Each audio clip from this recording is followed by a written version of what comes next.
The single biggest problem facing the higher education sector is the philosophy which has looked at expanding access to higher education as the main policy need of the country. Now, that is yesterday's problem or last year's problem. That is not the main need of the country at the moment. The main need of the country now is to have on a widespread scale graduates who are employable in the global labor market, as well as graduates whose degree content is of international quality. So, there needs to be a shift in emphasis away from promoting access to improving quality and employability. The governance structure of the higher education system has certain limitations. It is not that it is a bad structure, it is a reasonable structure given the evolution of the higher education system, but it has certain limitations going forward.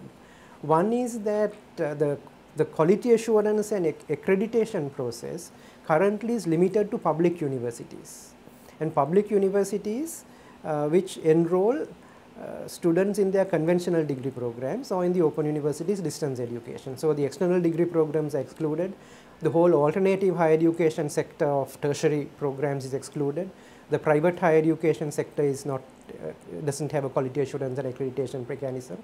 So, only 25% or less of the whole higher education sector is covered by a quality assurance system. Now, in the future there should be a quality assurance system that covers undergraduate degree programs, research and postgraduate education, the alternative higher education sector, external degree programs, distance education, the entire higher education system and the private sector.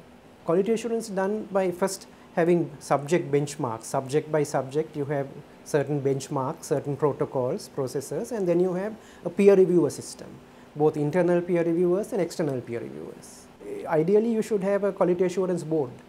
One of the things that we don't currently have, but which we are hoping to support the government in the future on, is a national qualification framework.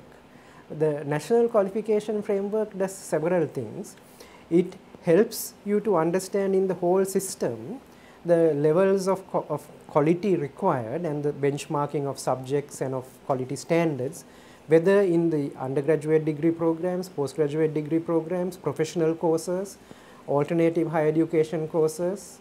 And then once you have done that benchmarking, you can ensure that institutions offering these higher education programs reach the levels of quality that are necessary, and you establish pathways where you can have horizontal mobility between programs, credit transfer schemes, lateral entry, as well as vertical mobility where you can move from, for instance, the training system into higher education and then from higher education back into the training system. I think that Sri Lanka faces the historic opportunity to become from low income country to middle income country, then from country in conflict to country in lasting peace. Because higher education is such a critical sector to become a middle income country, to become a knowledge economy, we have been providing a full range of service.